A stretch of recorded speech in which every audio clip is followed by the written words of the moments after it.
बाबर आजम के बारे में इस वक्त सोशल मीडिया के ऊपर काफ़ी बातचीत हो रही है। बाबर आजम की चैट को लीक किया गया है, बड़े अफसोस के साथ ये कहना पड़ रहा है। चलिए वो एक अलग टॉपिक है कि आप जनाब उनके ऊपर तनकीद कर सकते हैं, कप्तानी अच्छी नहीं कर रहे वो और उनकी परफॉर्मेंस भी अच्छी नहीं है, लेकिन इसका मतलब हरगिज़ ये नहीं हो सकता कि आप उनकी पर्सनल चैट को दुनिया को दिखाएं, घुस जाएं उनकी चैट में और फिर आप नेशनल टीवी पर उसके ऊपर बातें करें, तबसरे करें और लोगों को दिखाएं और एक दिन पहले आप प्रेडिक्ट कर दें कि कल जनाब हम अपनी स्क्रीन पर उनकी चैट दिखाएंगे। मैं बात कर रहा हूं जी शोएब जट की, मैं बात कर रहा हूं वसीम बदामी की।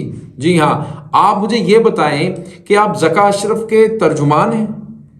सेठी साहब बताएं ना, अपना वसीम बदामी साहब और शोएब जट साहब। आप तो कह रहे थे, वसीम बदामी ने फिर एक व्लॉग भी बनाया है, वो कह रहे हैं कि मुझे कॉल आ गई थी ज़का साहब की, उन्होंने कहा कि ठीक है इस चैट को आप स्क्रीनशॉट को पब्लिक करें, ऑन एयर करें, लोगों को दिखाएं ये। अब बंदा इनसे पूछे कि भाई ये बताओ कि आपको ये इख्तियार किसने दिया? क्या आपको इजाज़त दी थी बाबर आजम ने कि ये चैट आप पब्लिकली लोगों को दिखाएं या टीवी के ऊपर नशर करें? नहीं दी। तो फिर आपको ये इख्तियार किसने दिया है? यानी आप हमारे कप्तान को इतना डिरिस्पेक्ट कर रहे हो, दुनिया के सामने आप क्या मैसेज क्या देना चाह रहे हो? दुनिया आपको इसके ऊपर क्या बात कर रही है? अभी मैं एक खबर पढ़ रहा था, एक बड़े मशहूर जर्नलिस्ट हैं, वो बता रहे थे इसके ऊपर के क्रिक बस के बारे में कि वहां पर एक स्टोरी छपी है। उस स्टोरी में बड़े तहलका खेज इंकशाफात हुए हैं कि ज़का अशरफ ने बाकी टीम के मेंबर्स को कहा कि आप जिस तरह से मर्जी खेलो, नहीं अच्छा खेला जा रहा कोई मसला नहीं है, ये वर्ल्ड कप के बाद हम कप्तान की छुट्टी करवा देंगे क्योंकि ये इसको पावरलेस करना है, ये अपने आप में बहुत बड़ा कप्तान बनता हुआ नजर आ रहा है, ताकतवर बन गया है, इसलिए आप अगर बुरा भी खेलें हमें कोई परवाह नहीं, जैसे मर्जी खेलें। यानी ये क्रिक बस के अंदर ये स्टोरी आई है, शाया हुई है। लेकिन अब आप देखें कि राशिद लतीफ़ ने ये कहा था, दावा किया था पाकिस्तान टीवी के ऊपर बैठ के और पीटीवी स्पोर्ट्स के ऊपर कि बाबर ने कॉल की लेकिन आगे से रिप्लाई नहीं आया, ज़का अशरफ ने जवाब नहीं दिया।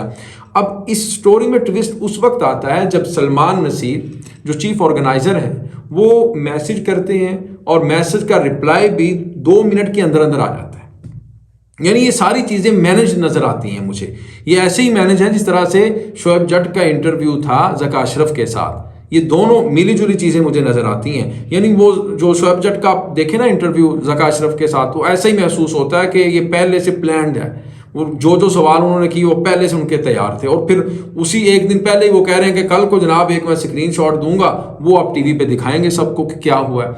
अब आप देखें सलमान मैसेज करता है कि आपको कॉल आई है चेयरमैन की, वो कहते हैं सलाम सलमान भाई, मुझे कॉल नहीं आई, बॉस की सर की कॉल नहीं आई। ये बाबर आजम का रिप्लाई आता है और उस रिप्लाई को, उस स्क्रीनशॉट को वो दे देते हैं ARY वालों को, वसीम बदामी को और शोएब जट को जो तर्जुमान हैं ज़का अशरफ साहब के। बदकिस्मती से ये हमारी सहाफ़त है, इतनी बदबूदार सहाफ़त हो चुकी है। और वो क्या करते हैं जी, उनकी पर्सनल चैट को, ये मैं सलाम करता हूँ अजहर अली को कि उन्होंने बड़ा अच्छा सवाल रेज किया उसी प्रोग्राम के अंदर बैठकर और ज़ोरदार तमाचा मारा, मैं कहता हूँ शोएब जट को, और पूछा उनसे कि आपको इजाज़त किसने दी है कि आप उनकी चैट यहाँ दिखा रहे हो? तो उसके ऊपर उनको कोई जवाब नहीं आया। यानी ये होती है ये अंदर का बुग्स। शोएब जट यार अब पर्सनल हो रहे हैं, लेकिन इतना भी आप ना गिरें कि आपको बाबर आजम, सोते वक्त बाबर आजम, उठते वक्त बाबर आजम। अब आप देखें, अंदाज़ा लगाएं कि जो हमारे चेयरमैन PCB हैं, अब उन्होंने कहा है वसीम बदामी साहब को, ARY को, कि आप ये स्क्रीनशॉट लगाएं, मैं कह रहा हूं आप लगाएं। यानी वो खुद साफ हो रहे हैं, अवाम के सामने ये मौक़िफ़ देना चाह रहे हैं। क्या अवाम पागल है? उसे नहीं पता चलेगा कि भाई मेरे पास कॉल नहीं आई थी बाबर की, बाबर ने ये देखो बता दिया है, ये मैसेजेस हैं। और राशिद लतीफ़ ने ये दावा किया है, सुन लें, ये एक और हमारे पास इसी के बारे में खबर आ गई है। मैं कादर साहब का आपके सामने ये ट्वीट पढ़ के रख देता हूं कि राशिद लतीफ़ ने अपनी बात पर अभी भी कायम है। वो क्या कह रहे हैं, उनका कहना है कि बाबर आजम ने फ़ोन किया था लेकिन चेयरमैन साहब ने फ़ोन नहीं उठाया। और ये जो मैसेज लीक हो रहे हैं ना भाई साहब, वो ज़बरदस्ती करवाए गए हैं, ये देखो।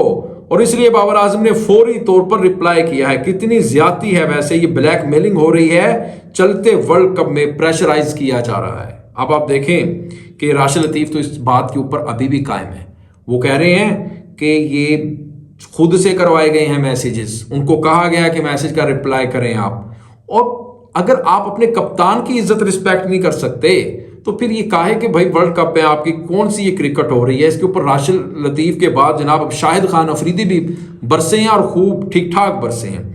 मैं ये उनका ट्वीट आपके सामने रख रहा हूं ना, वो कह रहे हैं कि मैं ये कहूंगा ये घटिया हरकत है, ठीक है, बहुत ही घटिया हरकत है। किसी का प्राइवेट मैसेज किस तरह दिखा सकते हैं आप टीवी पर, और वो भी कैप्टन का। हमारे प्लेयर्स को खुद इतना बदनाम कर रहे हैं। अगर चेयरमैन ने भी ये हरकत की है तो बहुत घटिया हरकत की है। शाहिद खान अफरीदी का ये ट्वीट आया है सामने व्यूअर्स।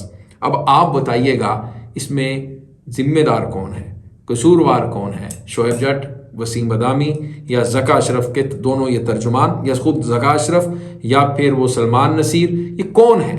या फिर बाबर आजम जिनसे ज़बरदस्ती ये काम करवाया जा रहा है। और ज़का अशरफ साहब तो मुझे चाहते हैं कि कुर्बानी का बकरा इनको ही बना, इनकी बलि चढ़ाना चाहते हैं बाबर की, खुद वो साइड पे होना चाहते हैं। हालांकि उन्होंने जो गंद घोला है सारी कौम को पता है क्या क्या होता रहा है, क्या क्या नहीं हुआ। लेकिन आप अब बताइएगा जी कमेंट सेक्शन में। मिलेंगे नेक्स्ट वीडियो में, तब तक के लिए अल्लाह हाफिज़।